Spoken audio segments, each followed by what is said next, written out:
Hello everyone, welcome to साक्षी's विद्या साधना। इस video lecture में हम पढ़ेंगे class 6 science chapter 15 air around us.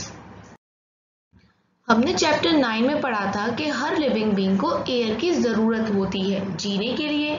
लेकिन क्या आपने एयर को देखा है? नहीं, मैंने नहीं देखा और मैं जानती हूँ आपने भी नहीं देखा होगा हवा को। लेकिन हवा को हम महसूस कर सकते हैं, है ना? जब पेड़ की पत्तियाँ हिलें या फिर आपने जो कपड़े सुखाने के लिए डाले थे वो हिलने लग जाएं, पंखा चलाने से आपकी किताब के पेज उड़ने लग जाएं, इस सब से पता चल जाता है कि क्या हो रहा है, हवा है आपके आसपास। और तो और अगर आपको पतंग उड़ानी है उसके लिए भी हवा की ज़रूरत है। आपको याद है एक्टिविटी 3 जो हमने चैप्टर 5 में की थी, जब हमने सैंड और सॉडस्ट को विनोइंग मेथड से अलग किया था। विनोइंग मेथड भी तभी इफेक्टिव हो सकता है, अच्छे से किया जा सकता है जब एयर हो, ठीक है। और तो और ज़्यादा जब तूफान आते हैं, आपने कभी टीवी में सुना होगा कि इस जगह पे तूफान आया, तूफान में बहुत तेज तेज हवाएं चलती हैं और कभी बिल्डिंग्स गिर जाती हैं, कभी किसी बिल्डिंग की छत गिर जाती है, तो कभी पेड़ गिर जाते हैं। इस तरह की चीज़ें होती हैं। विंड में, हवा में इतनी ताकत होती है। अब देखो ये क्या बना हुआ है, फिरकी है। क्या आपने कभी फिरकी से खेला है? आमतौर पे ये फिरकी मेलों में मिलती है। चलो एक्टिविटी 1 पढ़ते हैं। लेट अस मेक अ फिरकी your own following the instruction shown in figure 15.2। तो हमें अपनी फिरकी खुद बनानी है। इस तरीके से जो आपको दिखाया गया है, एक पेपर लो, फिर इसको यहाँ से ऐसे मोड़ दो, तो इस तरीके से आप अपनी एक फिरकी बना सकते हो। आ गई बात समझ में? अब जब आप फिरकी बना दोगे तो उसकी जो ये स्टिक रहती है इसको आपको होल्ड करना है, पकड़ना है and place it in different direction in an open area. और कहीं भी खुले एरिया में जाकर अलग अलग डायरेक्शन में फिरकी को रखना है। उसके बाद move it little back and fourth, observe what happen. फिर उसको थोड़ा आगे ले जाओ और पीछे ले जाओ। क्या हुआ? डज द फिरकी रोटेट? क्या फिरकी घूमी? व्हाट मेक्स फिरकी rotate? Moving air, isn't it? हाँ, जब आप आगे पीछे लेके जाओगे इस फिरकी को तो फिरकी घूमने लगेगी, जैसे आपका पंखा घूमता है। तो फिरकी क्यों घूमी? क्योंकि यहाँ पर मूविंग एयर है। एक एयर होती है जो स्थिर रहती है, लेकिन एक आती है ना तेज सी हवा, उसे हम कहते हैं मूविंग एयर। हवा चल रही है तो उसी चलने वाली हवा की वजह से फिरकी घूमी। Have you seen a weathercock? It shows the direction in which air is moving at that place. आपने कभी ये एयरकॉक देखी है? इंडिया में अगर नहीं भी देखी तो कुछ कार्टून्स ऐसे आते हैं आपके कार्टून नेटवर्क पे, उनके अंदर ये कॉक देखने को मिलती थी। तो इस वेदर कॉक से ये पता चलता है कि जो एयर है वो कहाँ से आ रही है, उसका डायरेक्शन क्या है, ठीक है। ये घूमती रहती है। Is air present everywhere around us? क्या एयर हमारे आसपास हर जगह मौजूद है? Close your fist, what do you have in it? Nothing. Try the following activity to find out. अगर हम अपनी मुट्ठी बांध लें तो हमारे हाथ में कुछ होता है? नहीं होता ना। तो चलो आगे देखते हैं, क्या सच में एयर आसपास हर जगह मौजूद है? Activity 2. Take an empty open bottle. Is it really empty or does it have something inside? Turn it upside down. Is something inside it now?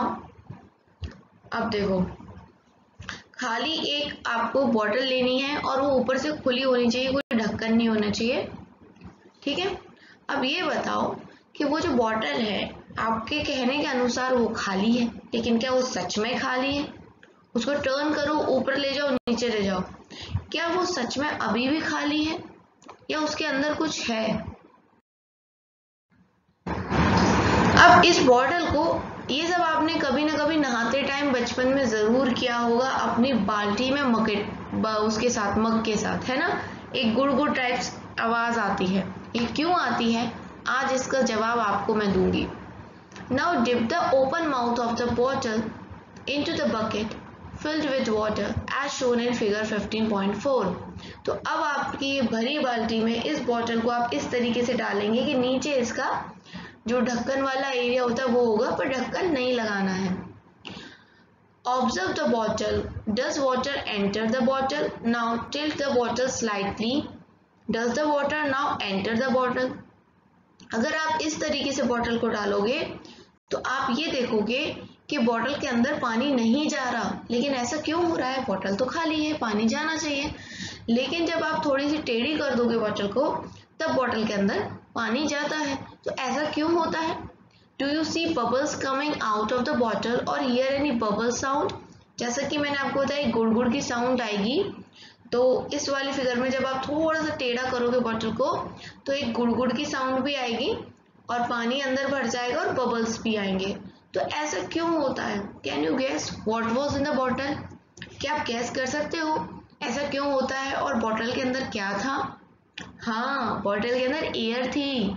ठीक है, तो बॉटल के अंदर एयर थी, इसलिए पहले सीधा सीधा करने की वजह से पानी नहीं भर रहा था, क्योंकि बॉटल के अंदर एयर भरी हुई थी। बॉटल खाली नहीं थी, इनफैक्ट वो कंप्लीटली फिल्ड थी एयर से। That is why you notice that water does not enter the bottle when it is pushed in an inverted position, as there was no space for air to escape. इसीलिए जब हमने सीधी सीधी bottle पानी में डाली तो पानी bottle के अंदर नहीं गया, क्योंकि एयर भरी हुई थी बॉटल के अंदर और एयर निकलने के लिए कोई जगह ही नहीं मिल रही थी एयर को।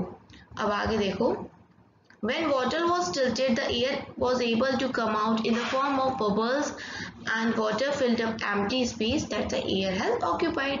और जब हमने बॉटल थोड़ी सी टेढ़ी कर दी तो एयर को जगह मिल गई बाहर जाने की, और जो बबल्स निकलते हैं वो यही दिखाते हैं कि एयर बाहर जा रही है और बॉटल के अंदर जगह हो रही है जिस जगह में पानी भरा जा रहा है। This activity shows that air occupies space. It fills all the space in the bottle. It is present everywhere around us. Air has no color and one can see through it. It is transparent.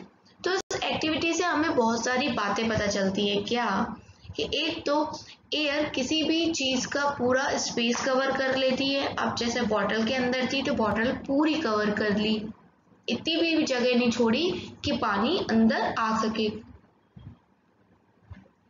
दूसरी चीज क्या हुई कि हमें ये पता चल गया कि खाली बॉटल दिख रही है लेकिन उसमें भी क्या है? एयर है, यानी कि एयर हर जगह है। और पता चला एयर का कलर नहीं होता और हम एयर के आर पार देख सकते हैं, तभी तो हमें बॉटल खाली नजर आ रही थी। लेकिन क्या बॉटल खाली थी? तो नहीं, बॉटल के अंदर एयर थी। Our earth is surrounded by a thin layer of air. This layer extends up to many kilometers above the surface of the earth and is called atmosphere. हमारा जो अर्थ है ना, हमारा अर्थ, उसके आसपास भी एक थिन लेयर है, किसकी? एयर की। मैं आपको ड्रॉ करके दिखाती हूँ। अर्थ को आपको पता है ब्लू प्लैनेट कहते हैं, पहले भी हमने डिस्कस किया है वाटर चैप्टर के अंदर। तो ब्लू कलर से ही अर्थ बनाएंगे। तो ये हमारा अर्थ है और अर्थ के चारों ओर क्या है? एक लेयर है। किसकी लेयर है ये? एयर की, क्योंकि जीने के लिए एयर भी चाहिए। अगर ये एयर नहीं होगी अर्थ के चारों ओर तो हम भी नहीं जी पाएंगे। और इस एयर को क्या बोलते हैं? Atmosphere. As we move higher in atmosphere, the airs get rare. देखो, ये जो पूरी एरिया है ये क्या है? एटमॉस्फेयर। और एटमॉस्फेयर की वजह से ही हम जी पा रहे हैं। एटमॉस्फेयर बहुत ज़रूरी है। एटमॉस्फेयर सन से आने वाली जो डेंजरस रेज होती हैं उससे भी हमें बचाता है। अब देखो आगे बढ़ते हैं। Now, can you think mountaineers carry oxygen cylinder with them while climbing high mountains? तो अब तुम ये सोच सकते हो कि जब कोई पहाड़ पे इस तरह से चढ़ाई करता है तो वो अपने साथ ये क्या लेके चलता है? ऑक्सीजन सिलेंडर्स लेके चलता है। तो क्यों लेके चलता होगा? क्योंकि जैसे जैसे आप ऊंचाई पे जाते हो एयर कम होती जाती है ठीक है। एटमॉस्फेयर में आप ऊंचाई पे जाते हो तो एयर कम हो जाती है, और एयर कम होती है तो सांस लेने में दिक्कत आती है। इसलिए जो माउंटेनियर्स होते हैं वो ऑक्सीजन कैरी करते हैं ताकि सांस लेने में कोई दिक्कत ना आए। अब हमें क्या पता चल गया? अब तक हमने क्या पढ़ा कि एयर हर जगह है और कुछ उसके बारे में चीजें जानी। नाउ अब हम ये देखेंगे कि एयर किससे बनती है। What is air made up of? ठीक है। Until the 18th century, people thought that air was just one substance. Experiments have proved that it is really not so. 18th century मतलब जो पुराने लोग थे ना, 18th सेंचुरी तक के लोग वो सोचते थे कि एयर कोई एक चीज है, ठीक है। लेकिन आगे जाके जब एक्सपेरिमेंट्स हुए और जो साइंटिस्ट लोगों ने पढ़ाई करी तो उन्होंने ये देखा कि एयर कोई एक चीज नहीं है, एयर के अंदर बहुत सारे मिक्सचर होते हैं अलग अलग गैसेस के, है कि नहीं। तो अब हम क्या देखेंगे कि वो कौन कौन से मिक्सचर्स हैं जो एयर के अंदर मौजूद होते हैं जिनसे एयर बनती है। पहले पढ़ेंगे water vapour. We have learned earlier that air contains water vapor. We also saw that when air comes in contact with a cool surface, it condenses and drops of water appear on the cooled surface. तो अभी water वाले chapter में इससे पहले हमने पढ़ा था कि एयर के अंदर क्या होता है, वाटर वेपर्स होते हैं, और जब भी वो वाटर वेपर किसी ठंडे सरफेस के पास आते हैं तो वो वाटर वेपर कंडेंस हो जाते हैं और ड्रॉप्स बन जाती है पानी की। हमने इसमें एग्जाम्पल भी किया था कि आप जब ठंडी कोको कोला, थम्स अप या पानी को किसी ग्लास में डालते हो तो ग्लास के बाहर साइड में बूंद बूंद आ जाती हैं, तो वो इसीलिए आ जाती हैं, ठीक है। The presence of water vapour in air is important for the water cycle in nature. और जो एयर के अंदर वाटर वेपर मौजूद होते हैं वो काफी जरूरी है वाटर साइकिल के लिए। वाटर साइकिल को मैं पूरी तरीके से समझा चुकी हूँ चैप्टर वाटर के अंदर। नहीं देखा तो उससे पिछला चैप्टर जरूर देखिएगा, आपको प्लेलिस्ट में सारे चैप्टर्स मिल जाएंगे। इवन क्लास 6 की ज्योग्राफी भी कंप्लीट करवा चुकी हूँ, वो भी मिल जाएगी। सेकेंड चीज है वाटर वेपर होता है, एक चीज तो आपको पता चल गई ना। सेकेंड चीज है ऑक्सीजन। ऑक्सीजन का नाम आपने बहुत सुना होगा, ऑक्सीजन नहीं मिल रहा है, कभी कभी ज्यादा तबीयत खराब हो जाती है ना तो ऑक्सीजन की जरूरत पड़ती है सांस लेने के लिए। अभी कोरोना के टाइम पे कितने सारे लोगों को ऑक्सीजन की जरूरत पड़ी, ऑक्सीजन की कमी हो गई थी। ऑक्सीजन के बारे में देखते हैं। Activity 3। In the presence of your teacher, fix 2 small candles of the same length on a table. Light both the candles, cover one of the candles with an inverted glass tumbler. Observe both the candles carefully.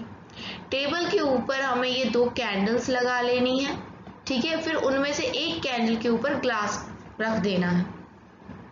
अब तुम्हें ये बताओ कि क्या ये दोनों candles अभी भी जल रही हैं। आप ये ऑब्जर्व करोगे कि जिस कैंडल के ऊपर आपने ग्लास रखा था वो बुझ जाएगी, जबकि दूसरी कैंडल जलती रहेगी। ऐसा क्यों हुआ, क्या रीजन है? ग्लास रखने से कैंडल क्यों बुझ गई? तो सुनो, it seems that candle got extinguished because the component inside the glass tumbler which supports burning is limited. Most of the component is used up by the burning candles. However, the other candle is getting continued supply of air. This component of air which supports burning is known as oxygen.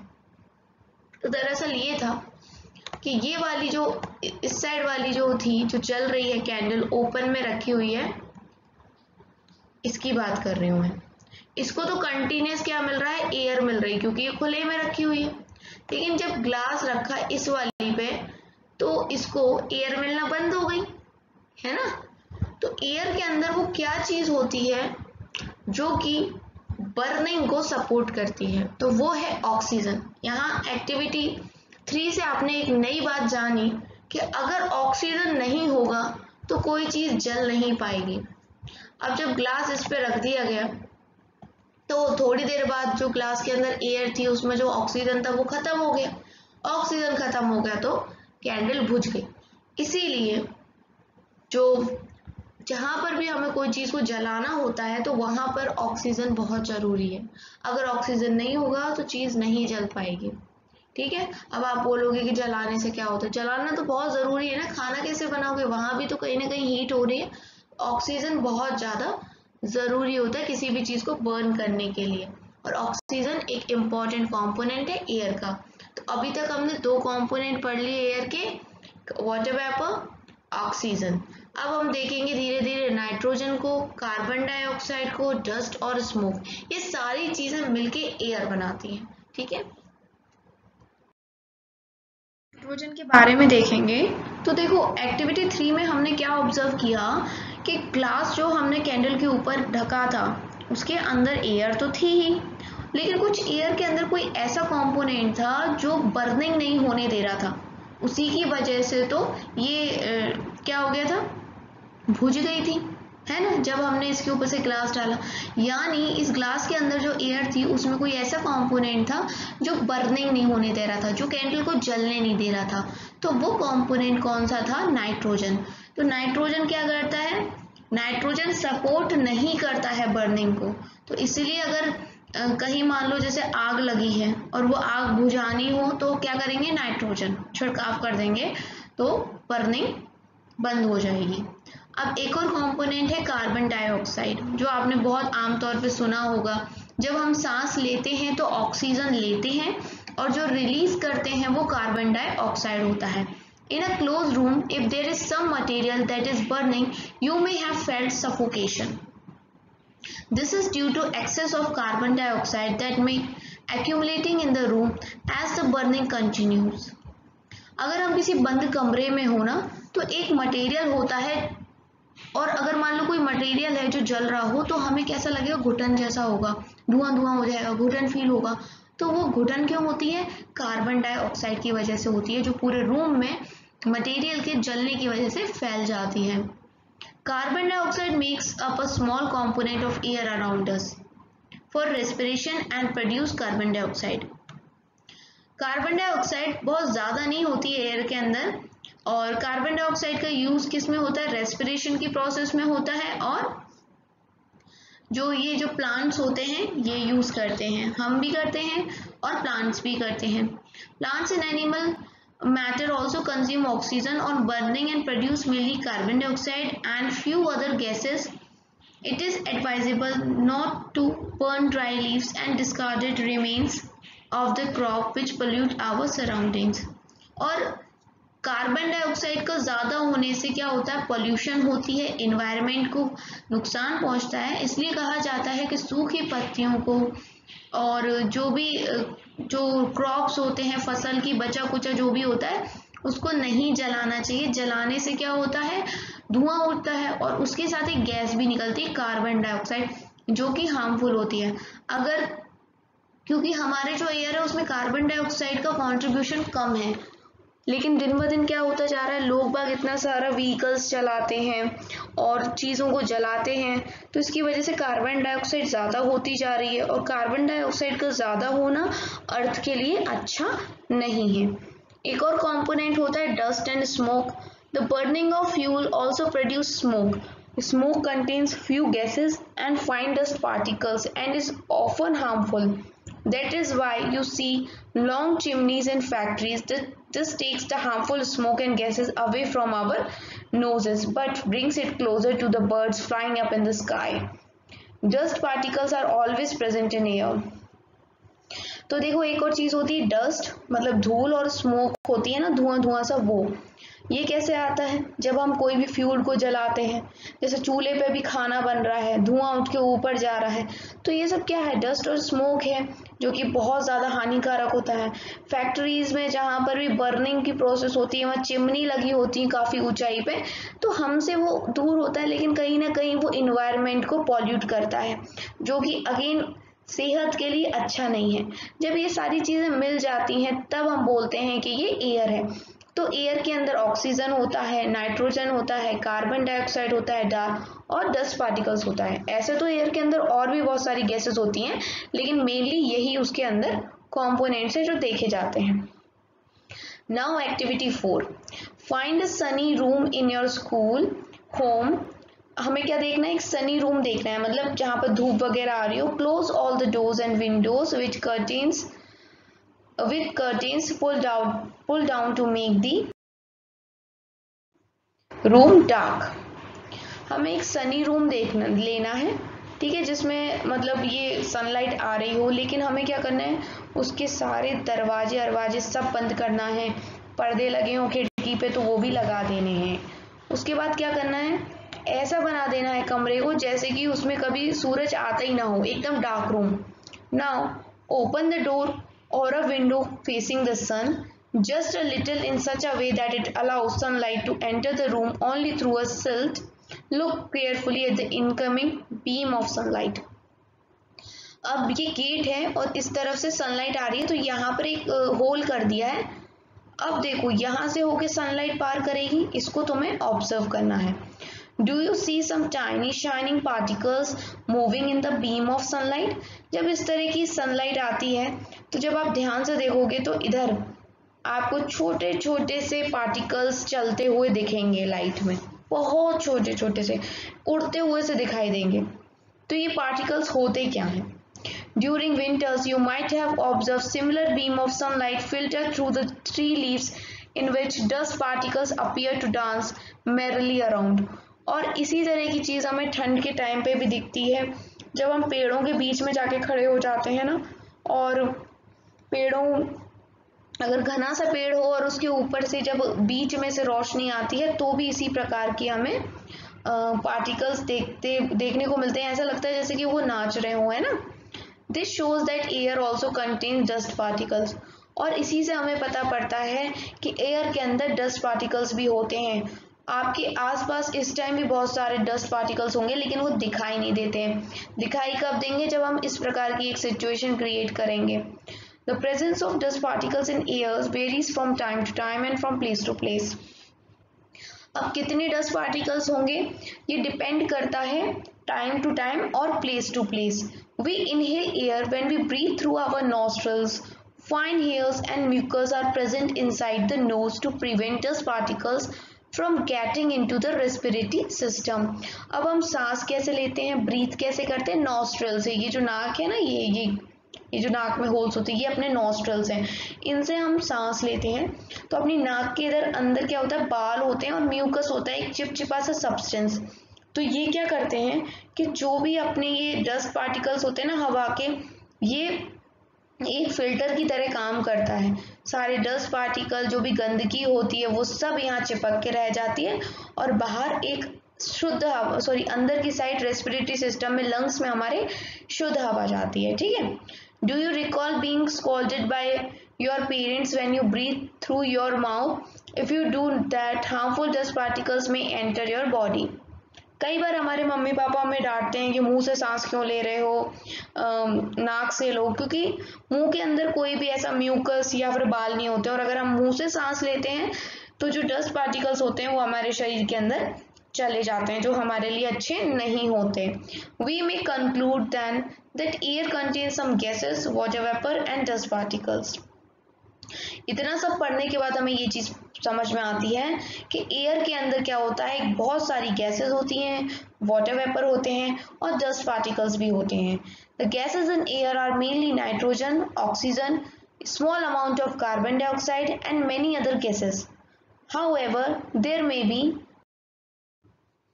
variations in the composition of air from place to place। तो ये हो सकता है कि जो air है एक जगह से दूसरी जगह की जो हवा है उसके अंदर कॉम्पोजिशन अलग हो। कॉम्पोजिशन मतलब कहीं अगर 3% ऑक्सीजन है तो कहीं 4%, इतना थोड़ा बहुत हो सकता है। कहीं ज़्यादा पॉल्यूशन हो रहा होगा तो उस जगह पर कार्बन डाइऑक्साइड की मात्रा बढ़ जाएगी, ये हो सकता है। We see that air contains mostly nitrogen और ऑक्सीजन। एयर के अंदर देखो, ये अगर मान लो पूरी गोल एयर है तो सबसे बड़ा हिस्सा आपको दिख रहा होगा ग्रे कलर से नाइट्रोजन का है, उससे छोटा हिस्सा ऑक्सीजन का है, जो बचा कुचा कार्बन डाइऑक्साइड, वाटर वेपर और दूसरी गैसेस का है। लेकिन फिर भी ये छोटा सा हिस्सा आजकल भारी पड़ने लग गया है, कार्बन डाइऑक्साइड ज़्यादा होती जा रही है और ज़्यादा होने के कारण बहुत सारी बीमारियां लोगों को होने लगी हैं और पॉल्यूशन भी बढ़ रहा है। वैसे इनफैक्ट अगर देखा जाए ये जो दो गैसेस हैं नाइट्रोजन और ऑक्सीजन, ये 99% बनाती हैं गैस का और 1% बाकी गैसेस और कार्बन डाइऑक्साइड होती हैं। सोचो मात्र 1% कार्बन डाइऑक्साइड होने से ये हाल है, अगर ये और ज़्यादा हो गई तो क्या होगा? ये होगा कि फिर लाइफ नहीं होगी अर्थ पे। How does oxygen become available to animals and plants living in water and soil? अब देखो जो एनिमल्स बाहर हमारी तरह रहते हैं, जैसे शेर है, बकरी, गोट है, कैमल है, ये तो हमारी तरह सांस ले लेते हैं। लेकिन जो एनिमल्स मिट्टी के अंदर रहते हैं या पानी के अंदर रहते हैं, वो कैसे सांस लेते होंगे? आइए देखते हैं। Activity 5, take some water in a glass और metal container, heat it slowly on a tripod stand. Well, before the water begins to boil, look at carefully at the inner surface. बर्तन लो, ठीक है, कोई भी मेटल कंटेनर ले लो, steel का ले लो, और इसको अब क्या करो, बॉईल करना स्टार्ट करो। और बाद में आप मतलब क्या करना है आपको बॉइलिंग के टाइम पे कि इसके नीचे जो सरफेस है उसको देखना है। क्या आपको छोटे छोटे बबल्स दिखाई दे रहे हैं? These bubbles come from the air dissolved in water. तो ये जो बबल्स होते हैं ये कैसे आते हैं? ये उस हवा से आते हैं जो पानी के अंदर घुली हुई होती है। So when you heat the water to begin with, the air dissolved in it escapes. तो जब आप हीट करना स्टार्ट करते हो पानी को, तो जो एयर पानी में घुली रहती है ना, वो गायब होना स्टार्ट कर देगी या भागना स्टार्ट कर देगी, है ना। As you continue heating, the water itself turn into vapor and finally begins to boil. और जब आप लगातार हीट करते जाओगे तो पानी खुद भी भाप बढ़ने लगता है, और अगर उससे भी ज़्यादा आप बॉईल करते जाओ तो एक टाइम ऐसा आएगा कि बर्तन में पानी बचेगा ही नहीं, सारा पानी उड़ जाएगा, ठीक है, गैस के फॉर्म में हो जाएगा। We learnt in chapter 8 and 9 that animals living in water use dissolved oxygen in water. हमने चैप्टर 8 में और चैप्टर 9 में इस चीज़ को पढ़ा था कि जो एक्वेटिक एनिमल्स होते हैं, एक्वेटिक एनिमल्स यानी पानी में रहने वाले जो एनिमल्स होते हैं, वो डिजॉल्व ऑक्सीजन को यूज़ करते हैं सांस लेने के लिए। इसका मतलब पानी के अंदर भी ऑक्सीजन घुला रहता है। The organism that live in soil also need oxygen to respire, है कि नहीं? जो ऑर्गेनिज्म मिट्टी के अंदर रहते हैं उनको भी तो सांस लेने के लिए ऑक्सीजन चाहिए, है ना। तो how do they get air they need for respiration? अब हम ये देखने वाले हैं कि जो मिट्टी में रहते हैं उनको कैसे मिलता होगा, क्योंकि यहाँ तो हमें समझ में आ गया कि पानी के अंदर भी एयर है, एयर के अंदर ऑक्सीजन होगा, तो पानी वाले तो ऐसे ले लेते हैं, लेकिन मिट्टी वाले कैसे लेते होंगे?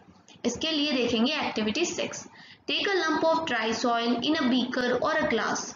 हमें क्या लेना है? सूखी मिट्टी लेनी है, ठीक है, एक ग्लास में रख लो, अब उसके अंदर पानी डालो और अब देखो कि होता क्या है। Do you see bubbles coming out from soil? These bubble indicate the presence of air in the soil.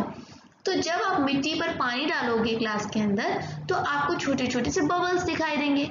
In bubbles का मतलब क्या है कि सॉइल के अंदर हवा है ना।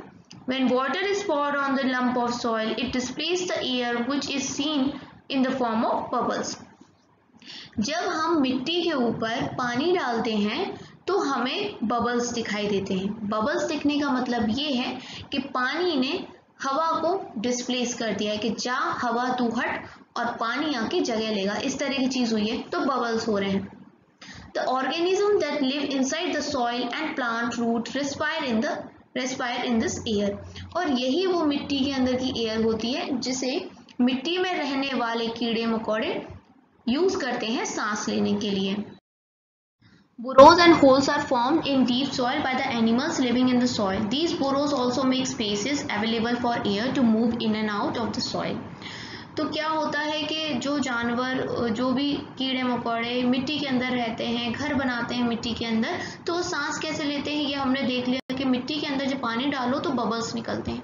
ये बबल्स यही दिखा रहे हैं कि मिट्टी के अंदर क्या थी? एयर, और एयर के अंदर होता है ऑक्सीजन। तो इसी ऑक्सीजन को मिट्टी में रहने वाले एनिमल्स वगैरह यूज करते हैं। बुरोज किसके घर को कहते हैं? रैबिट के। रैबिट मिट्टी के अंदर गड्ढा करके रहता है, उसको हम बुरो कहते हैं, ठीक है। तो इन बुरों के अंदर क्या होता है? स्पेस होता है, और ये स्पेस भी हेल्प करता है एयर को भरने में। लेकिन जब बारिश होती है बहुत ज्यादा तो इनके अंदर क्या होता है? पानी भर जाता है, और जहाँ पर एयर होनी चाहिए थी उन जगहों पे पानी भर जाता है। काफ़ी खतरनाक बुरी सिचुएशन हो जाती है इन एनिमल्स के लिए। In the situation animals living in soil have to come out for respiration.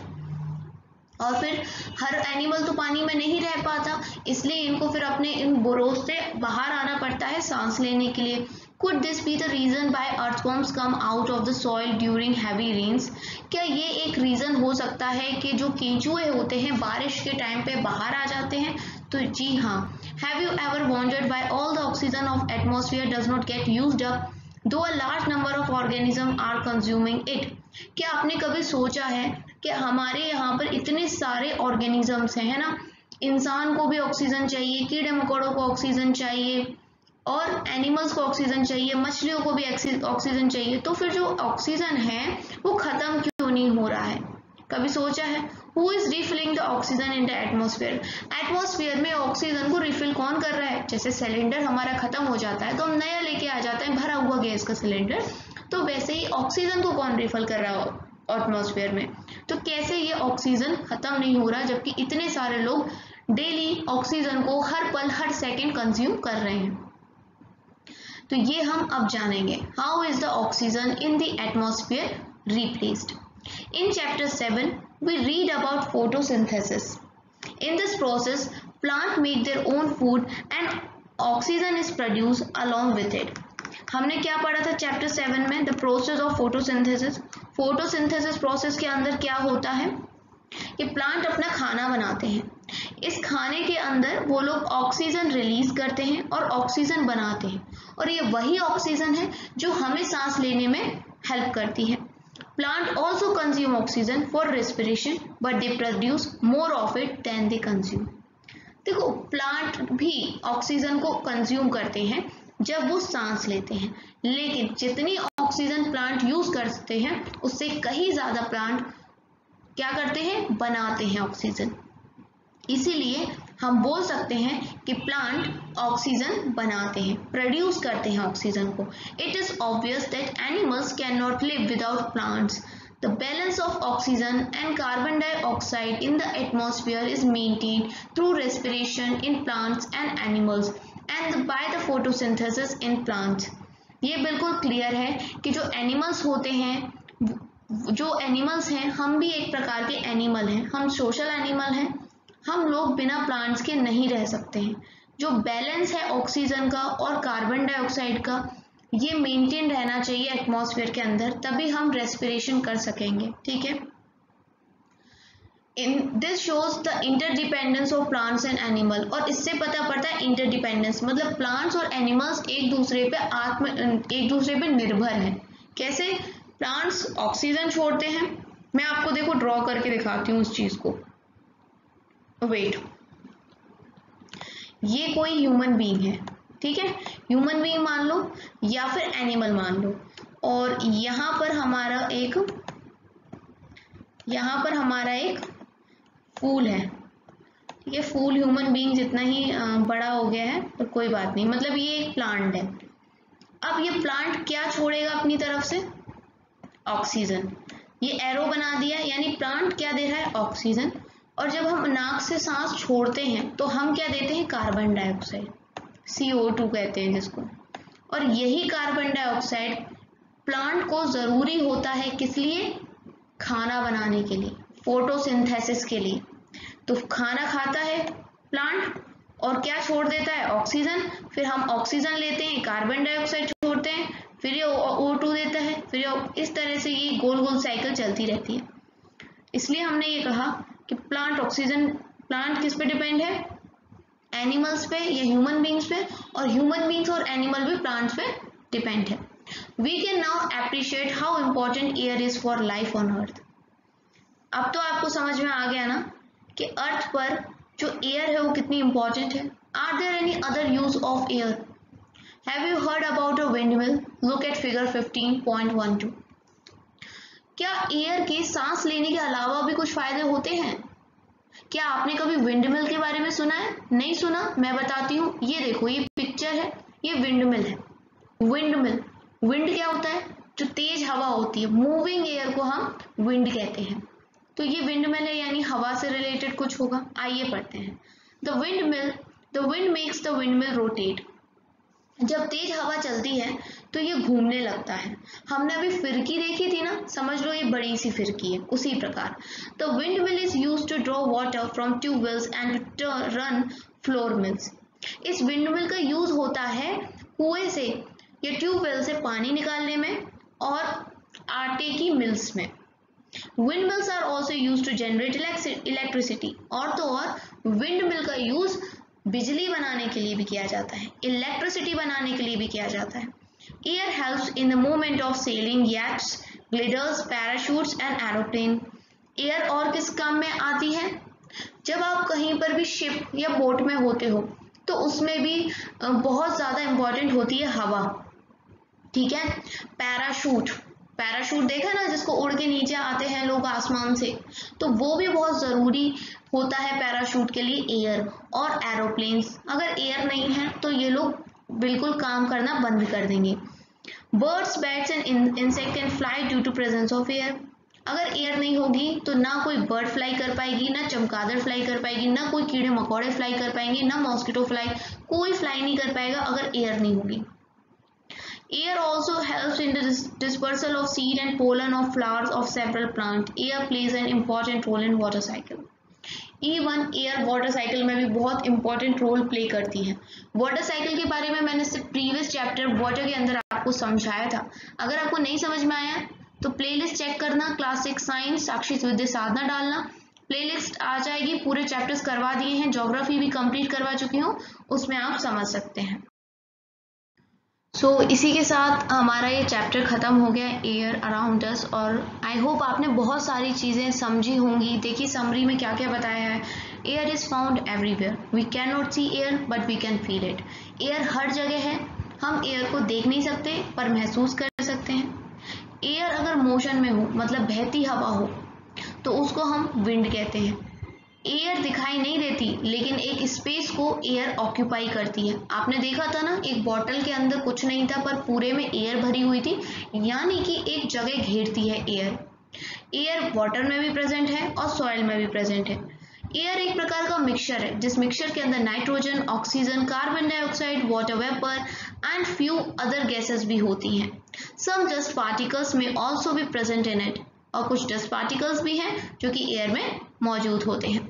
Oxygen supports burning and it is necessary for living organism. ये बहुत इंपॉर्टेंट बात है। अगर आपको कोई चीज जलानी है, बर्न करनी है, तो ऑक्सीजन बहुत ज़रूरी है।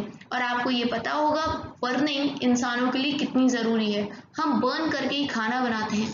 बहुत सारी फैक्ट्रीज में काम बर्निंग की प्रोसेस से होता है और बर्निंग की प्रोसेस को ऑक्सीजन सपोर्ट करता है, जो कि एयर के अंदर मौजूद होता है। The envelope of air that surrounds the earth is known as atmosphere. तो हमारे अर्थ, हमारी पृथ्वी के चारों ओर एक चादर सी बिछी हुई है, कंबल सा बना हुआ है एयर का। उस एयर को हम एटमॉस्फेयर कहते हैं, जो कि हमें सन की हार्मफुल रेज से बचाती है। Atmosphere is essential for life on अर्थ। और अगर ये एटमॉस्फेयर अर्थ के पास नहीं होगा तो लाइफ भी नहीं होगी, क्योंकि फिर हमारा अर्थ पे रहना मुश्किल ही नहीं, नामुमकिन हो जाएगा। Aquatic animals use dissolved air in water for respiration. Aquatic animal, पानी में रहने वाले जो एनिमल्स होते हैं वो पानी के अंदर जो घुली हुई एयर होती है उसका यूज करते हैं, यानी घुले हुए ऑक्सीजन का यूज करते हैं सांस लेने के लिए। Plants and animals depend on each other for exchange of oxygen and carbon dioxide from air. Plants और एनिमल एक दूसरे पे डिपेंड है, किसके एक्सचेंज के लिए? ऑक्सीजन और कार्बन डाइऑक्साइड के लिए। हालांकि प्लांट्स को भी ऑक्सीजन की ज़रूरत होती है, लेकिन प्लांट्स जितना ऑक्सीजन यूज करते हैं उससे कहीं ज़्यादा प्लांट्स प्रोड्यूस करते हैं ऑक्सीजन को। इसलिए कहा जाता है कि plant produce oxygen and save plant, don't cut trees. तो आपको भी इस चीज़ पे ध्यान देना होगा, ज़्यादा से ज़्यादा पेड़ लगाइए ताकि ज़्यादा से ज़्यादा ऑक्सीजन रहे। ऑक्सीजन कितनी ज़रूरी है ये तो आप सभी जानते हैं। ऐसी मोर वीडियोस के लिए सब्सक्राइब करें मेरे चैनल साक्षीज़ विद्या साधना को, और अगर चैनल पे नए हैं तो हिट द बेल आइकन ताकि आपको सारे वीडियोज़ की नोटिफिकेशन सबसे पहले मिले। Thanks for watching Sakshi's Vidya Sadhana.